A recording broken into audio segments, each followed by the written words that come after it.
This tutorial is going to walk you through how to use the Haiku LMS website as we collaborate on this GLP. So now you've already joined, you've received your login information, and now you're on our website. This is a great way for our students to collaborate in a safe environment that's not public. Only your students and my students will be able to view this information. The only part that will be published will be some lesson ideas and resources, and of course the final project, which will all be published on the original website that you found this project on. Okay, so now you're in Haiku, and I will say it's not popping up now because I've already been on this site, but when you first log in, there's a great help walkthrough. It only takes a couple of minutes to go through, but it certainly shows you some great things about this website. But the great thing really about this website and why I chose it is because it is super user-friendly. So if you just play around for a few minutes, you'll be able to figure things out. So I'm just going to point out a few things that as a participant you'll be required to use.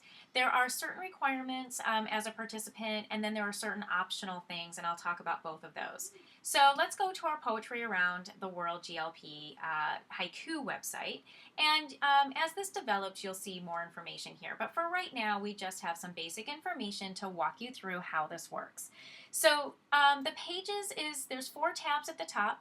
And Pages is the one where any type of parts of the lessons will be here. So for example, our day 1 activities might be here, things like that.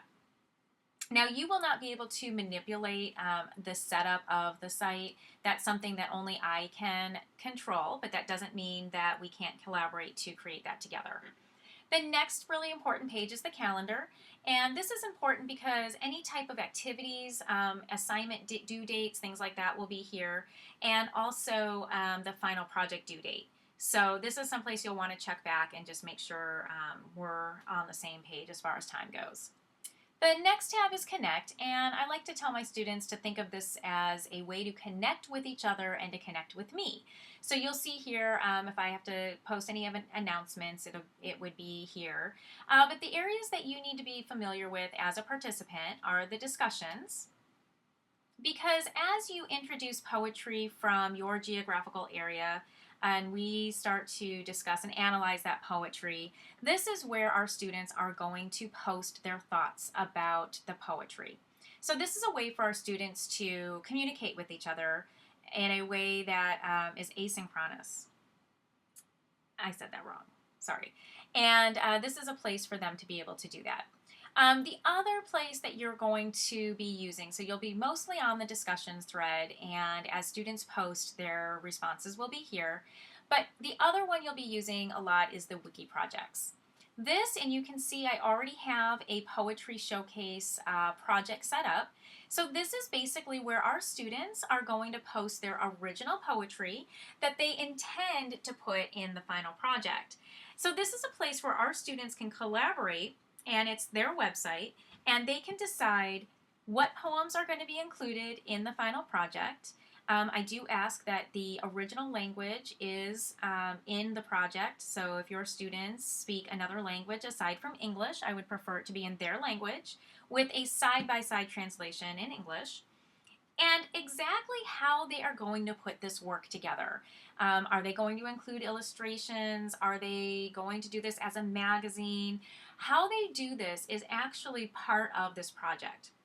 I really believe that letting students be resourceful and find ways on the web to be able to put this together is part of the learning process. So they'll be able to talk back and forth, share their poetry with each other, etc. So this page is going to become really important, and the students will be in charge of how this page is set up and how it works. So I think that that's going to be a great option for them as they collaborate.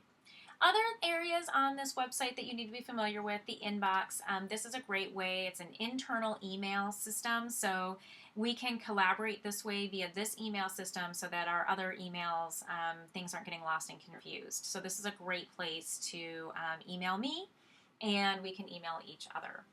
The rest is optional. We can use any parts of this as you like, and It's, like I said, it's fairly user-friendly. So for example, if you're on the Wiki Projects page and you want to add information, you simply go to Add Content Block and you have lots of options here. So our students really have a lot of abilities to be able to put different items on here. So that's it. If you have any questions, please feel free to email me via the Haiku website or the email that is on the regular Weebly website. Okay? Thank you so much, and I look forward to working with you.